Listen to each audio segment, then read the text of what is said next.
बादशाह हारून रशीद की बीवी का नाम जुबैदा था। जुबैदा तारीख में बड़ी मशहूर है। जुबैदा बहुत ही नेक और परहेजगार खातून थी। हारून रशीद के महल में 300 लौंडियां थीं जो सब की सब हाफिजे कुरान थी। जुबैदा ने इन 300 लौंडियों से फरमाया कि मैं जो खाऊंगी वही तुम सबको खिलाऊंगी। मैं जिस तरह के कपड़े पहनूंगी वैसे ही कपड़े तुम्हें पहनाऊंगी। जिस बिस्तर पर मैं आराम करूंगी तुम सब के लिए वैसे ही बिस्तर का इंतजाम किया जाएगा। तुम्हारे जिम्मे सिर्फ एक काम होगा, न तुम्हें मेरे बाल बनाने हैं, न कपड़े धोने हैं, न मुझे नहलाना है, न महल की देखरेख करना है, बल्कि तुम्हारे जिम्मे सिर्फ एक काम होगा कि तुम सब आपस में एक टाइम टेबल सेट कर लो और मेरे महल में हर वक्त तुम्हें कुरान की तिलावत करना है। महल में हमेशा कुरान की तिलावत जारी रहे, ये जिम्मेदारी तुम सबकी है। एक रात जब हारून रशीद अपनी बीवी जुबैदा के पास आया तो अपनी बीवी के सर को देखकर वो बहुत हैरान हुआ। जुबैदा, जिसकी जुल्फें बड़ी लंबी थी, खूबसूरत थी, उसने अपने सर के तमाम बालों को मुंडा रखा था। हारून रशीद ने अपनी बीवी से हैरत के साथ पूछा, जुबैदा, तुम्हारे सर के बालों को क्या हुआ? आखिर तुमने इसे मुंडाया क्यों? जुबैदा ने कहा, हुजूर, मैं जानती हूं आपको मेरी जुल्फों से बहुत मोहब्बत थी, आपको मेरे सर के बाल बहुत अच्छे लगते थे, लेकिन एक मजबूरी की वजह से आज मुझे अपने सर के बालों को मुंडाना पड़ा। हारून रशीद ने कहा, जुबैदा, आखिर ऐसी कौन सी मजबूरी आ गई थी कि तुमने मुझसे पूछना भी जरूरी नहीं समझा? जुबैदा ने कहा, दरअसल बात यह है, शाम गुस्ल करने के बाद मैं अपने महल की छत पर टहल रही थी, अपने बालों को सुखा रही थी कि अचानक मेरी नजर पड़ी। दूर एक मकान की छत पर कोई नौजवान खड़ा हमारे महल की छत की तरफ देख रहा था। जब मैंने ये देखा कि उसकी नजर मेरे बालों पर पड़ी तो मेरे दिल में खौफे खुदा पैदा हुआ। आज तक मेरे बालों को सिवाय मेरे महरम के किसी गैर महरम ने नहीं देखा था।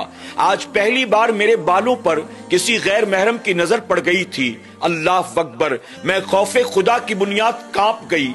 कहीं कल ये बाल कयामत में मेरी पकड़ का सबब न बन जाएं, कहीं ये मेरे बाल जहन्नम में जाने का जरिया न बन जाएं। इसलिए मैंने फौरन अपने सर से तमाम बालों को निकाल कर फेंक दिया। वो बाल जो कयामत में अल्लाह के नजदीक मेरी पकड़ का सबब बने, मैं उन बालों को अपने सर में नहीं रख सकती हूँ। यही वजह थी कि मैंने अपने सर से बालों को मुंडा दिया।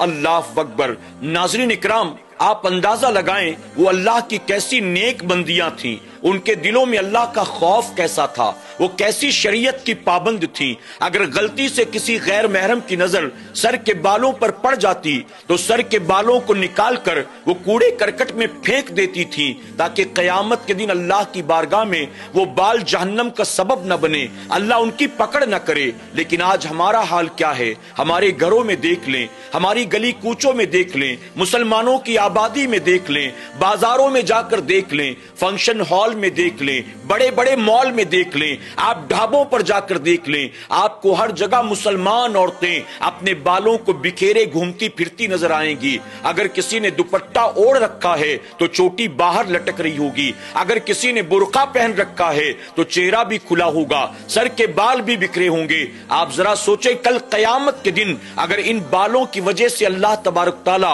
आपकी पकड़ फरमाएगा तो आपका पुरसाने हाल कौन होगा? अपने बालों को खूबसूरत बनाने के लिए, काले घने लंबे बनाने के लिए आज कितने जतन करती हो। आज आपकी जुल्फों के बहुत से चाहने वाले भी हैं, लेकिन अल्लाह की बारगाह में इन बालों की वजह से जब पकड़ा जाएगा तो कोई होगा जो आपकी मदद करेगा। इसलिए तो मेरे आका सल्लल्लाहु अलैहि वसल्लम ने फरमाया, मेराज की रात मैंने देखा बहुत सारी औरतें ऐसी थीं जिनको उनके सर के बालों के बल जहन्नम में लटकाया गया था।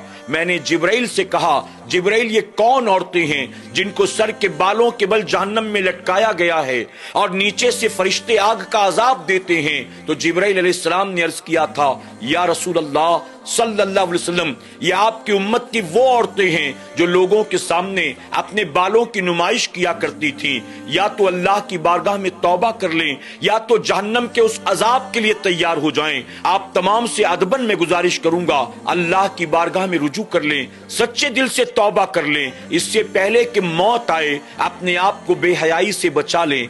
بے پردگی سے بچا لیں، غیر محرم مردوں کے سامنے اپنے چہرے، اپنے بال، اپنے جسموں کی نمائش کرنا بند کر دیں۔ یقیناً اللہ تبارک تعالیٰ دنیا اور آخرت دونوں جہاں میں عزت عطا فرمائے گا۔ اللہ ہم سب کو ان باتوں پر عمل کی توفیق عطا فرمائے، آمین یا رب العالمین۔